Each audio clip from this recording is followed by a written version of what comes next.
Kita masih dalam rangkaian self love nih. Nah, podcast kali ini tentang self self sabotage berkedok self love.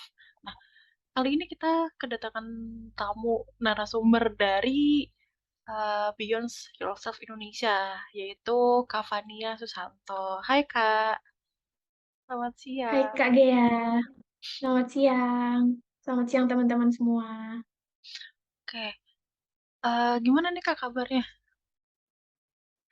Kabarku baik Kak, cuman bantu-bantu di Biodarsak Indonesia aja sambil lanjut studi di psikologi klinis gitu. Kakak sendiri gimana kabarnya? Alhamdulillah baik. Oke Kak, Oke, syukurlah kalau semuanya baik ya Kak. iya. Oke. Nah, Kak, kali ini kan kita ngebahas tentang self sabotage kayak berkedok self love nih. Nah, menurut Kakak sendiri self love itu gimana sih, Kak? Oke, kalau self love itu gimana? Mungkin ini topik yang paling sering dibahas gitu ya. Kalau dalam ranah psikologi kan kita sering lihat tuh self love, mencintai diri sendiri. Tapi sebenarnya itu spesifiknya gimana sih? Jadi bener banget nih Kak Gea dan teman-teman yang mungkin udah pernah baca self love itu apa. Itu adalah kondisi di mana kita bisa menerima diri kita, tapi dalam konteks yang kita menerimanya tuh apa adanya, tanpa syarat kayak gitu. Jadi kita bisa memberikan penghargaan terhadap diri kita dengan tindakan yang mendukung. Nah, tindakan yang mendukung ini bisa secara fisiologis, emosional, ataupun spiritual. Spiritual ini sifatnya bisa juga kayak dari mental, dari psikologisnya seperti apa. Nah, ketika kita mendapatkan penghargaan tersebut, itu nanti akan meningkatkan lagi nih hal-hal lain. Selain yang tadi kita merasa dicintai, kita juga akan merasa dihargai, merasa dibutuhkan, merasa kebermaknaan hidup. Dan ketika kita menjalankan self-love, berarti kita sudah mampu menghargai, menjaga, memikirkan kebahagiaan dan juga kesejahteraan diri kita sendiri. Gitu, Kak Dea. Oke. Berarti si self love itu udah puncak dari segalanya yang mulai dari kita self awareness, terus dari rangkaian tersebut ya, Kak. Nah, Mm-mm. oke. Benar, jadi self love itu ada beberapa aspeknya gitu Kak Dea. Jadi ada tadi yang udah Kak Dea sebutkan, ada self awareness, ada self worth, ada self esteem sama self care. Nah, jadi hal-hal ini yang pada akhirnya tuh membentuk suatu self love gitu. Jadi indikator-indikator apa sih kalau misalkan kita itu udah menjalankan self love. Nah, biasanya ada keempat aspek itu tadi. Self awareness itu ditandai ketika kita sudah sadar apa sih proses berpikir kita dalam kehidupan sehari-hari, menyadari kebutuhan diri kita apa, menyadari apa yang sedang kita perlukan. Misalkan kita lagi butuh bantuan nih, kita tahu, oh aku lagi perlu bantuan. Misal aku lagi capek, oh aku tahu nih kondisiku sekarang aku lagi capek. Dan ketika kita tahu itu, kita akan merasa lebih nyaman karena kita jadi lebih sadar kan. Ketika sadar, kita tahu nih sumbernya apa, terus mungkin kita juga bisa handle situasi dengan lebih baik karena udah tahu nih sumberku tuh ini, kebutuhanku tuh ini. Dan ketika nanti kita sudah menyadari, barulah naik ke tingkat yang lebih tinggi gitu.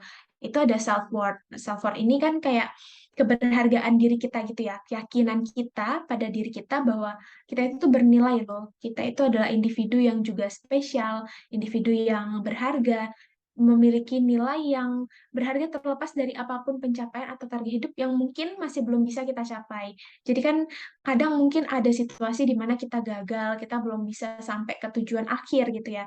Tapi dalam prosesnya ketika kita sudah berusaha, sudah menjalankan apa yang berada di dalam kontrol kita juga sebenarnya sudah bisa kok mengapresiasi diri kita. Nah, ketika kita bisa menghargai itu, kita mengapresiasi diri kita, itu juga udah masuk self love. Itu yang kedua, Kak. Kalau yang ketiga tadi, yang self esteem. Kalau self esteem itu biasanya juga bisa meningkat kalau misalkan self worth yang di poin kedua tadi udah ada. Kenapa kayak gitu? Karena kalau misalkan self esteem itu kan biasanya cenderung mengarah ke rasa puas, di mana ketika kita berhasil mencapai sesuatu. Kalau kita merasa berharga, kita merasa, oh aku ini ada nilainya, aku ini ada gunanya ya. Nah, itu juga akan ningkatin PD-nya kita gitu kan kayak, "Oh iya ya, aku nih, bisa kok ngelakuin ini, aku nih juga berharga, aku bisa nih lebih menghargai diriku, lebih mempercayai diriku untuk mungkin proyek-proyek atau kegiatan ke depannya seperti apa."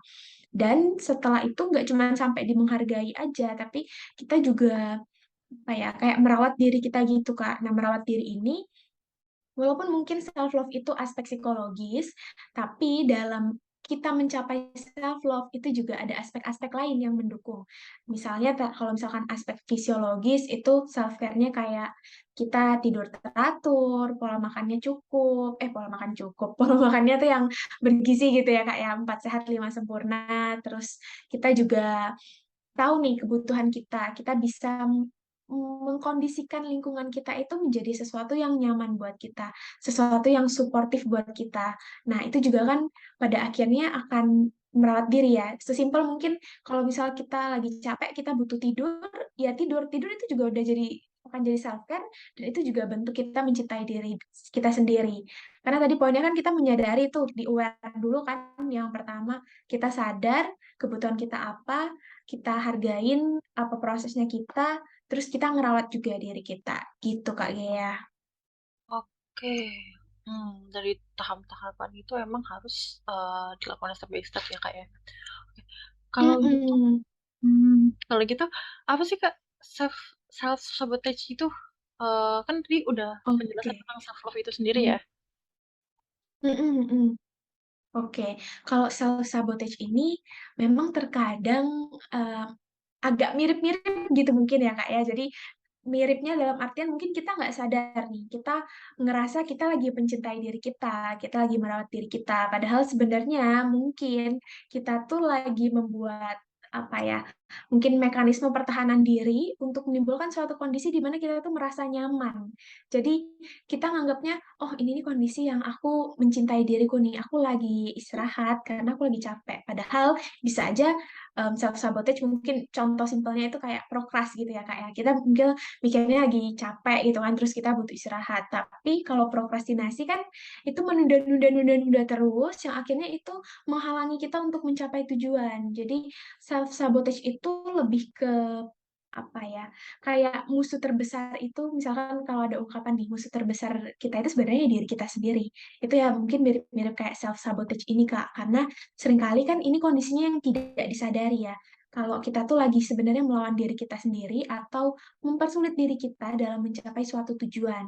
Nah, perilaku dan pola pikir yang nggak disadari ini biasanya akan cenderung merusak atau menghalangi kita dalam melakukan apa sih yang sebenarnya kita ingin capai. Karena tadi mungkin ketika ada situasi yang buat kita merasa cemas, merasa tertekan, kita cenderung menghindari. Nah, menghindari terus dirasionalisasikan mungkin dengan enggak kok ini aku lagi self care, aku lagi self love, aku lagi menyayangi diriku. Padahal mungkin saat itu kita lagi ibaratnya menyabotase diri kita bahwa kita tuh lagi nggak baik-baik aja sebenarnya. Karena kan kalau sampai progres kan mungkin lagi cemas atau ada indikasi pengen sesuatunya tuh perfect kayak gitu. Apakah ketika kita melakukan sesuatu dengan tidak sempurna, terus kita jadi merasa tidak berharga, terus kan balik lagi tadi kan ke aspeknya self love gitu kan. Nah ini sih Kak, kadang yang mirip-mirip, terus kadang tuh apa ya, kayak mungkin bisa jadi tumpang tindih karena tadi sifatnya mungkin kita nggak sadari dalam bentuk-bentuk yang bisa jadi ini self love gitu. Nah, mungkin dalam mengenali self sabotage ini itu juga ada beberapa aspek penting Kak yang bisa kita lihat. Biasanya nih aspek-aspek yang muncul itu adanya konsep diri individu yang mungkin sedang rendah. Dalam artian mungkin nih individu lagi mencoba menghindari kegagalan karena dia belum bisa berhasil mencapai sesuatu. Itu. Terus akhirnya apa ya dibentuklah kalau misalkan kayak enggak kok. Jadi sabotase itu bisa aja kayak kita menampilkan diri kita itu lagi baik-baik aja atau bisa aja sebaliknya, kita merasa diri kita nggak baik-baik aja, terus kita mengkedokkanlah si self love ini sebagai self sabotage. Itu tadi. Yang kedua tadi adanya kepercayaan yang diinternalisasi. Kalau ini misalnya kayak kepercayaan negatif yang mungkin kita yakini mempengaruhi pikiran dan perilaku kita untuk mempertahankan perilaku buruk yang dipelajari dan dianggap benar. Misal, Contoh lagi tadi yang prokrastinasi ya Kak ya. Kalau misalkan prokrastinasi nih kita mikir, enggak kok aku tuh ngerjain di akhir-akhir, aku nunda tuh karena aku mau tunggu lengkap dulu, tunggu detail dulu, aku mau yang perfect banget nih, baru nanti di terakhir aku kerjain. Mungkin kita tanpa sadar, kita mikir kayak, oh, enggak kok, kan aku maunya ini menampilkan sesuatu yang terbaik ya. Padahal tuh tadi ada indikasi bahwa kita menghindari situasi cemas ketika mungkin mengerjakan tugas itu atau laporan itu. Mungkin itu sesuatu yang baru, sesuatu yang tidak menyenangkan untuk kita kerjakan. Jadi kayak pikiran kita menginternalisasi bahwa enggak kok, ini tuh sebenarnya aku ya baik-baik aja, aku ngelakuin ini juga untuk tujuan yang bagus kayak gitu. Nah, kalau yang ketiga itu ada yang mungkin karena takut akan perubahan, Kak. Jadi karena tadi situasinya baru, terus kayak mungkin belum adaptif, cari lagi lah dia mekanisme pertahanan diri kan kayak enggak kok aku nih ya emang lagi adaptasi aja, tapi bisa jadi dia menghindar, bisa jadi karena dia belum siap untuk perubahan itu. Terus adanya juga yang keempat itu kebutuhan berlebih untuk mengontrol. Dalam artian mungkin akan merasa senang dan nyaman kalau misalkan situasi itu berada di bawah kontrolnya. Tapi kan terkadang nggak semua situasi itu bisa sesuai ekspektasi kita gitu kan ya Kak. Jadi ada hal-hal yang mungkin udah kita rencanain, udah terplanning dengan sangat-sangat baik, udah dari jauh hari, tapi pas hari H mungkin ada hal yang di luar kontrol gitu kan. Nah, untuk menghadapi kegagalan, tadi takut akan perubahan, terus ketidaknyamanan itu, individu biasanya kalau misalkan melakukan self sabotage itu nggak sadar, terus itu tadi bisa dengan yang berpikir negatif akan dirinya, terus dia jadi nggak mencintai dirinya. Bisa juga dengan dia merasa enggak kok aku ngelakuin ini karena ya aku emang lagi baik-baik aja, padahal sebenarnya kan lagi nggak baik-baik aja dan mungkin lagi butuh validasi. Gitu Kak Gea. Oke. Ah, beda tipis ya sebenarnya. Kalau misalnya kayak gitu, banyak dong orang yang hampir seperti alibi, alibi dengan mengatakan kayak aku sebenarnya nggak apa-apa dan aku menganggap ini self love loh. Padahal itu semua pun sebenarnya merugikan ya. Bisa jadi seperti itu kan. Mm-mm, mm-mm, Nah, terus mm-mm, bener Kak. kalau misalnya ini dilakukan tanpa sadar, gimana sih caranya untuk menyadarkan diri sendiri untuk kita tuh tahu kalau misalnya sebenarnya kita tuh selama ini menyabotase diri untuk jauh dan malah jauh dari self love itu sendiri kan. Oke, kata kuncinya tadi adalah di sini Kak berarti. Coba kita cek lagi nih. Tindakan yang kita lakukan itu apakah menghalangi diri kita untuk lebih produktif dan mencapai well-being, mencapai tujuan yang ingin kita capai, misal contohnya Kak Gia dikasih tugas nih, atau teman-teman dikasih project gitu ya, entah project baru atau project yang sebenarnya udah sering dilakukan, tapi kondisi kita tuh lagi capek karena belum ada jeda libur, nggak ada dapat cuti, tapi lembur terus setiap hari, kayak gitu kan. Nah, ketika kita istirahat di malam hari, kita menunda nggak ngerjain itu, kita baru kerjain di hari H, karena kita ngerasa capek banget, ya mungkin itu bisa jadi bentuk self love dalam artian kita kasih waktu kita istirahat dulu karena memang kita nggak dapetin. Dan kita masih kerjain itu besok harinya, kita masih ngelanjutin tuh proses si project ini.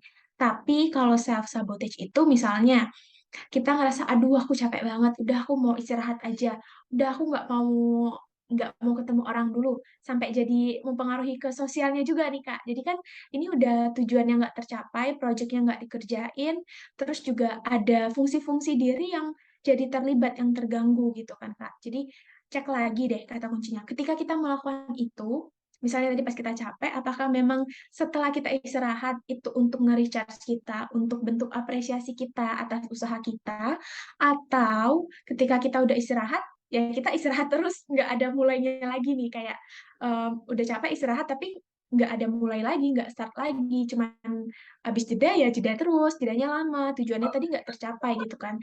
Karena kan tadi self sabotage artinya, arti simpelnya adalah kita perilaku ataupun pola pikir kita yang mungkin kita nggak sadari itu merusak atau menghalangi dalam melakukan apa yang kita ingin capai. Jadi seolah-olah kita itu membuat jeda atau apa itu karena kita mau mencapai, padahal sebenarnya kita nggak melakukan usaha apa-apa seperti itu, Kak. Masih bingung nggak Kak Dea kalau Hmm, terkait yang ini? oke oke oke. Em, harus sadar dulu ya, kalau misalnya eh, kita Mm-mm. harus tahu ininya berarti ya. Apakah apakah langkah ini bisa memajukan aku atau enggak, misalnya kayak gitu ya. Atau malah Mm-mm, mm-mm, mempengaruhi bener. membuat situasi semakin buruk atau enggak kayak gitu ya. Berarti. Iya, iya benar Kak. Oke. Itu untuk mengenali mengenali agar kita untuk menyadari agar kita tahu itu sebenarnya sabotase atau malah self love ya. Terus kalau misalnya Iya, betul. eh apakah sabotase ini malah malah menjadi sumber sumber alasan kita tuh sebenarnya nggak berkembang. Oke, bisa jadi Kak. Tapi balik lagi ke individunya ya. Kalau misalkan ketika dia menyadari, terus dia mengubah perilakunya menjadi lebih adaptif, enggak berkutat di perilaku yang denial atau tetap prokrastinasi, itu kan jadinya akhirnya sudah positif kan Kak. Tapi kalau misalkan ketika menyadari, tapi masih merasa enggak kok, masih tetap kekeh gitu ya.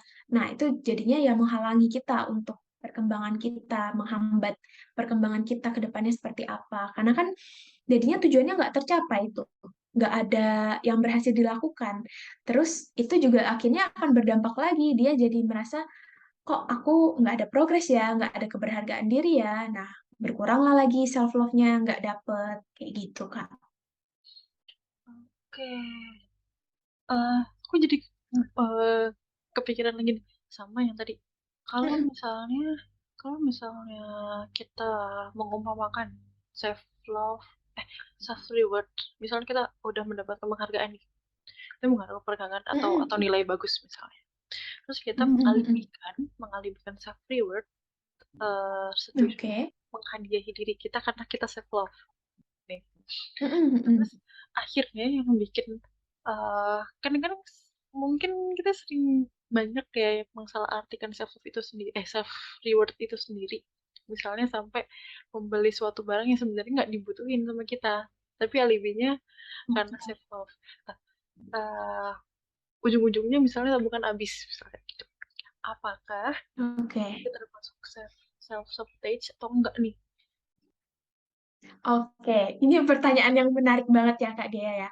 Oke, coba kita analisis bareng-bareng ya teman-teman, sambil teman-teman refleksikan nih. Kalau misalkan peristiwanya atau kejadiannya adalah kita sudah melakukan suatu usaha, terus kita berhasil, benar kata Kak Lia tadi, kita layak kok untuk dapat apresiasi. Nah, apresiasi yang dimaksud tadi itu nggak hanya dari kata-kata aja. Kalau kata-kata kan berupa pujian, terus berupa afirmasi positif, tapi bisa juga bentuknya dari reward-reward lain, dalam bentuk hadiah tadi, bisa dari barang. Nah, kalau misalkan ketika kita berhasil melakukan sesuatu, terus kita memang udah janji, ibaratnya ke diri kita, aku mau deh nanti rewardku untuk makan all you can eat itu kan maksudnya harganya lumayan juga kan ya Kak. Nah, kalau misalkan kayak gitu tapi memang ada hasilnya, ada pencapaian yang kita lakukan sebelumnya, berarti itu masih maksudnya self reward dalam bentuk self love. Tapi kalau misalkan kita mm, ngelakuin sesuatu nih, terus sebenarnya itu belum selesai, tapi gak apa-apa lah aku udah berprogres juga kok kayak gitu. Misalnya apa ya, contoh simpelnya kayak aku nggak bisa bangun pagi, terus kalau besok aku bangun jam 6, aku mau beli mobil. Itu kan langsung kayak yang ekstrim banget gitu kan ya Kak ya. Nah, bisa jadi terus langsung beli mobil terus tabungannya habis untuk kebutuhan sehari-harinya tuh nggak yang tercukupi jadinya. Itu bisa masuk self sabotage karena sebenarnya dia bisa jadi mengandaikan bahwa itu adalah pencapaian. Terus ketika itu tercapai em, sebenarnya bukan tujuannya yang ingin diapresiasi, tapi lebih pengen rewardnya itu kan, tapi mencari alasan biar tidak merasa bersalah mungkin ketika uangnya habis beli mobil dan sebagainya. Tapi balik lagi, kalau tujuan itu memang dirasa layak untuk teman-teman capai, ya nggak apa-apa banget untuk self reward. Tapi mungkin ini ada kaitannya juga nanti dengan manajemen diri gitu kan, gitu Kak.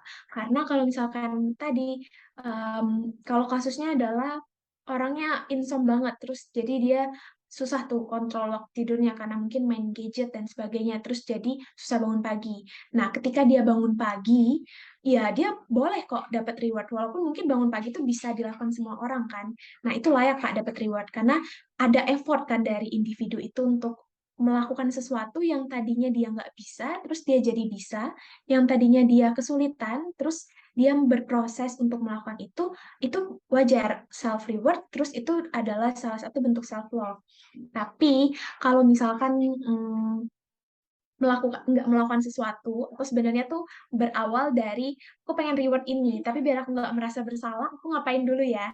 Nah, itu bisa jadi self sabotage gitu Kak. Jadi kayak kalau tariknya dari reward dulu, terus bisa jadi karena ngerasa bersalah, tapi bisa juga walaupun nariknya dari self reward dulu, tapi kalau ada effortnya tadi, ya itu tetap bentuk self love kayak gitu.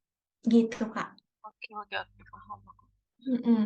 Karena kalau tadi yang misalkan yang jadi yang hadiahnya mahal sampai tabungannya habis, itu kan lebih ke mungkin impulsif ya dalam artian manajemen dirinya gimana nih untuk mengontrol keuangannya dan sebagainya kayak gitu. Mungkin bentuk self love-nya ya dapat, tapi balik lagi tuh mungkin ada impulsivitas tertentu kah atau manajemen dirinya seperti apa kayak gitu Kak.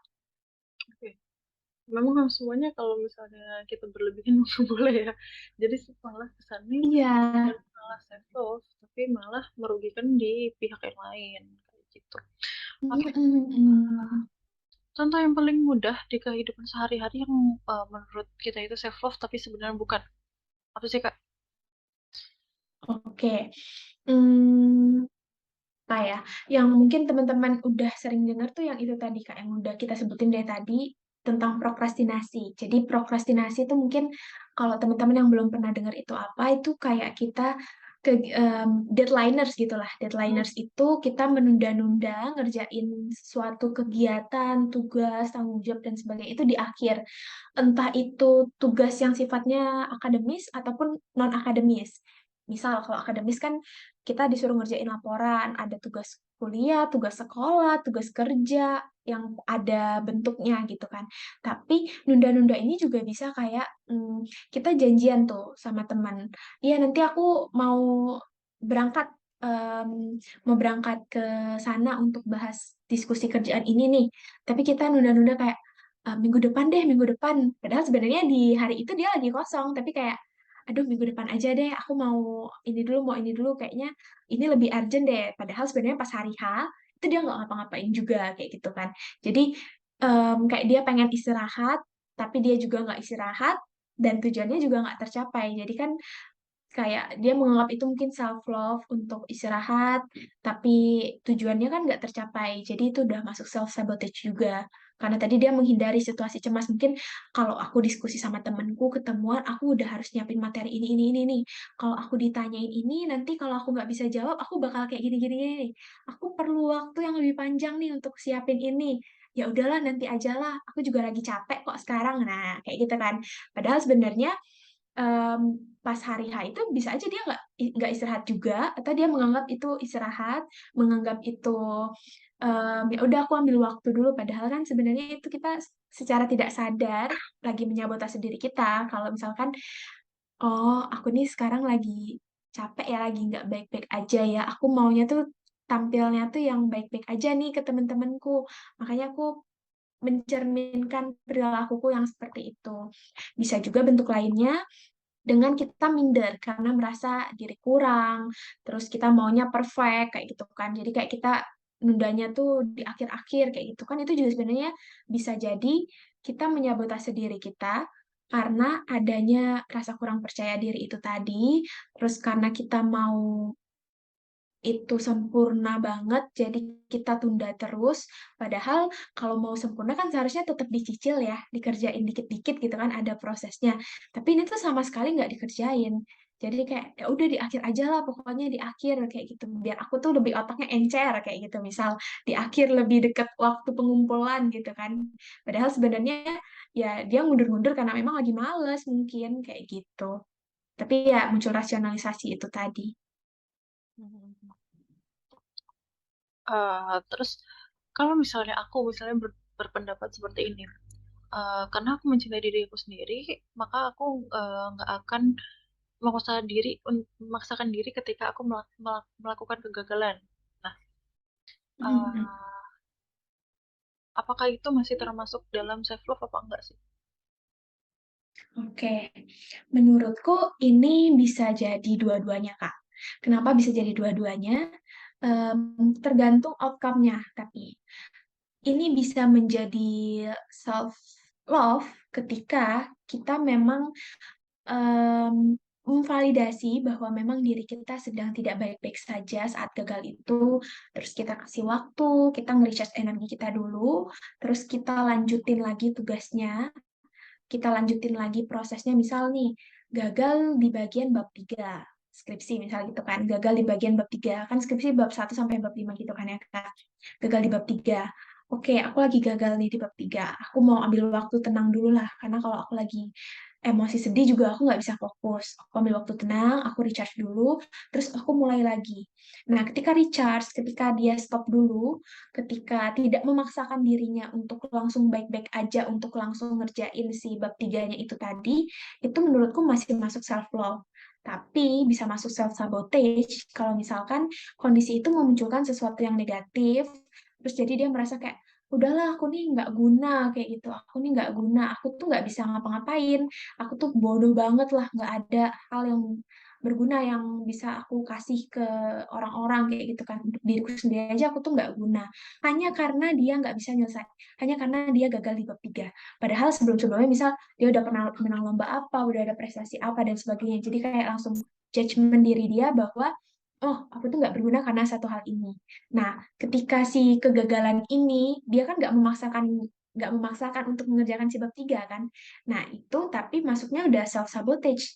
Karena tadi muncul pikiran-pikiran negatif, terus itu juga jadi menunda dia untuk mencapai tujuan si penyelesaian skripsinya itu. Gitu, Kak. Oh, oke. Berarti kalau misalnya kita kalau misalnya kita menyadari kegagalan Mhm. itu terus cuman ngambil jeda terus melanjutkan itu baru itu disebut dengan self love itu sendiri ya Kak. Ya, benar. Karena kita taking care ourselves dulu gitu kan. Kita kasih waktu, kita validasi emosi-emosi kita yang ketika kita ngerasa gagal, ngerasa apa dan sebagainya, yaitu self love. Kita menyadari kebutuhannya kita, menyadari "Oh, aku lagi nggak baik-baik aja ya, aku lagi butuh istirahat dulu ya." Nah, itu self love gitu, Kak. Oke. Aku mau minta contoh dari self love itu sendiri dong Kak. Seperti apa? Oke, self love itu seperti apa gitu ya? Mungkin self love yang tepat itu seperti apa? Mungkin ada beberapa poin-poin nih yang bisa jadi ancang-ancangnya teman-teman untuk tahu self love yang benar itu seperti apa. Yang pertama, kenali dulu nih kebutuhannya teman-teman itu apa. Kasih prioritas dulu ke diri sendiri. Jadi nggak cuma prioritasin orang lain, tapi juga kebutuhan dari diri sendiri itu seperti apa, itu dikenali dulu, terus dilakukan, diusahakan dipenuhi kebutuhannya.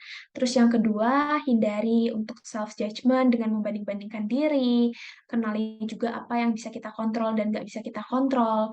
Yang bisa kita kontrol kan yang sifatnya berasal dari internal ya Kak ya, apa yang kita lakukan. Tapi kalau misalkan yang nggak bisa kita kontrol, itu kan kayak perilaku orang lain, respon orang lain. Kadang kan itu juga membuat kita mungkin merasa tidak dihargai, merasa tidak dicintai dan sebagainya. Padahal kita kan juga berhak kok untuk mendapatkan validasi, apresiasi dari diri kita sendiri atas prosesnya kita. Karena bisa jadi ekspektasi orang-orang yang terlalu tinggi, tapi kitanya udah berproses seperti itu. Terus bisa juga dengan memberikan kepercayaan diri sendiri dalam segala hal ke kita. Kalau misalkan ada kesempatan nih, oke aku mau mencoba mengembangkan diriku dengan berani melakukan kesempatan-kesempatan yang ada di depanku. Itu juga termasuk mencintai diri sendiri, karena kita menyediakan ruang untuk diri kita berkembang. Terus kalau yang sisi fisiologis kayak tadi pola makan 4 sehat 5 sempurna, terus pola tidur yang teratur, waktu jamnya 6 sampai 7 jam sampai 8 jam itu waktu tidur yang optimal untuk usia-usia kita saat ini. Kemudian yang penting juga bentuk self love yang paling mudah itu adalah 3 kata penting, Kak. Jadi ada terima kasih, maaf, dan minta tolong. Nah, ini bisa kita lakukan ke diri kita sendiri, ataupun kalau misal kita mau menunjukkan bahwa kita mengapresiasi orang lain, mencintai orang lain, itu bisa kita tunjukkan ke orang lain. Terima kasih itu misalnya, Terima kasih ya diriku karena sudah berjuang sampai sejauh ini. Terima kasih ya kamu selalu mengusahakan yang terbaik. Aku tahu kamu nggak mudah jalaninnya. Mungkin dari dalam prosesnya ada tangisan, ada keterpurukan dan sebagainya kayak gitu kan. Kita ucapin terima kasih dulu. Terus yang kedua kita juga boleh minta maaf ke diri kita sendiri. Nggak maafnya ke orang lain aja, tapi ke diri kita juga boleh. Jadi kayak maaf ya diriku karena mungkin aku selama ini terlalu keras sama kamu. Aku selama ini terlalu nurutin apa kata-kata orang tanpa mendengarkan apa sih yang kamu butuhkan saat ini, kayak gitu. Nah, yang terakhir, kita juga boleh minta tolong ke orang lain. Minta tolong ini seperti apa? Bisa kita sampaikan kebutuhan kita. Misal kita lagi nggak baik-baik aja, aku perlu jeda dulu nih, aku perlu istirahat dulu, baru nanti kalau aku udah sembuh dari sakitku, aku nanti akan kerjain lagi kayak gitu. Misal lagi sakit yang perlu dirawat di rumah sakit lah, atau kita lagi demam atau apa, sampai kita nyung-nyung kepala pusing kayak gitu kan. Kita boleh ngomong itu ke orang lain. Termasuk juga dengan meminta pertolongan kepada para profesional. Misalkan dirasa teman-teman atau orang di sekitar kita itu lagi nggak hadir buat kita, kayak gitu. Bisa minta tolong misalkan ke psikolog atau ke psikiater, ke dokter, tergantung tadi kebutuhannya apa, ke fisik atau yang psikologis. Karena kan sekarang juga udah banyak ini kan ya Kak, platform-platform psikologi, platform psikologi yang layanan jasa-jasa konseling online gitu kan. Karena di Beyond of Indonesia juga lagi buat batch satu untuk tim konselingnya gitu Kak. Gitu sih Kak, mungkin contoh self love yang paling simpel menurutku. Oke, terus tadi ada ngebahas sedikit tentang terpengaruh tuh dengan orang lain. Nah, gimana sih kalau misalnya agar Mm-mm. kita nggak terpengaruh sama orang lain terhadap self love kita sendiri? Oke, balik lagi ke poin yang nomor 3 yang tadi aku sebutin di self love itu seperti apa, kita fokusnya pada apa yang bisa kita kontrol. Karena untuk tidak terpengaruh ke orang lain itu sebenarnya juga pilihan kita loh. Kita mau terpengaruh, kita mau ngikutin ekspektasi orang lain atau enggak, itu juga pilihannya kita. Kita perlu sadari dulu nih bahwa tiap individu itu unik. Tiap individu itu unik dan nggak bisa disamaratakan karena punya karakter yang beda-beda, punya sifat yang beda-beda, kepribadian yang beda-beda, minat, hobi, dan kebutuhan yang juga beda-beda. Nah, gimana caranya biar kita nggak terpengaruh? Dengan kita fokus pada apa yang bisa kita kontrol. Kita nggak perlu tuh dengerin omongan orang lain kalau misalkan itu nggak benar.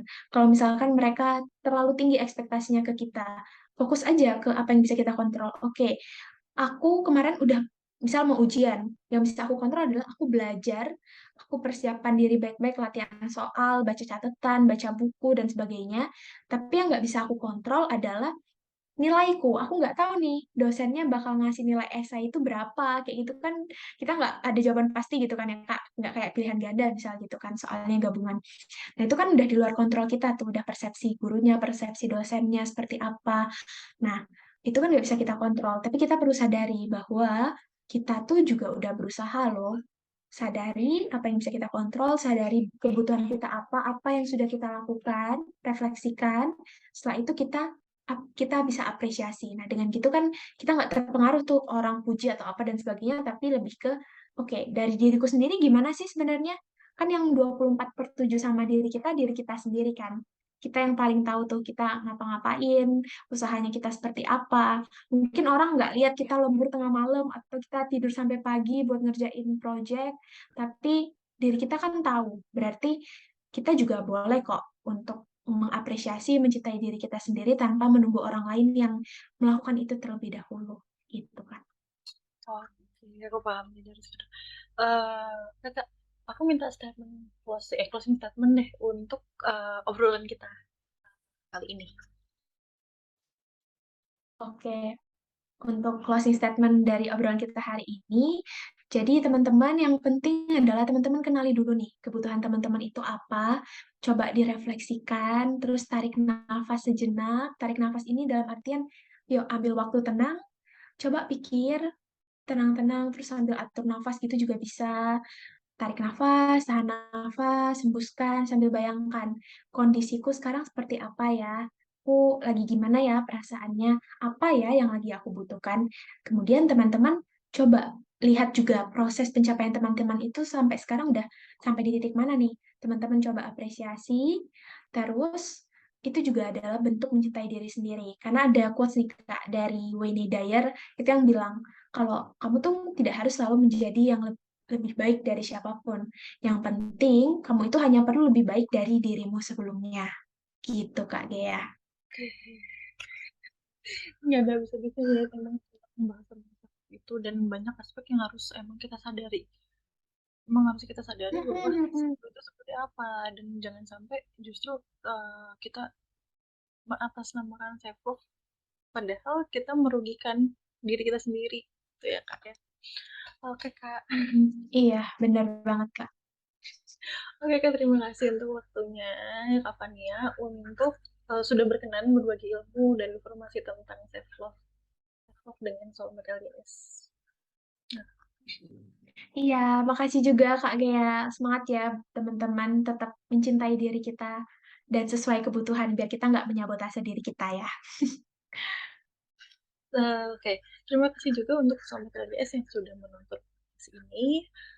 Sobat LDS bisa mendengar podcast ini di Spotify Love Yourself Indonesia, dan jangan lupa ikuti Instagram Love Yourself Indonesia untuk mendapatkan konten-konten yang mungkin dibutuhkan untuk oleh Sobat LDS juga. Nah, uh, teman-teman juga bisa konsultasi online di LYS nih, Love Yourself Indonesia, dan juga di Beyond Yourself ID ya Beyond kak ya. Yourself Indonesia. Oke. Iya, benar.id. Oke. Uh, Sampai jumpa di podcast selanjutnya teman-teman. Sobat Sobat LYS, sampai jumpa.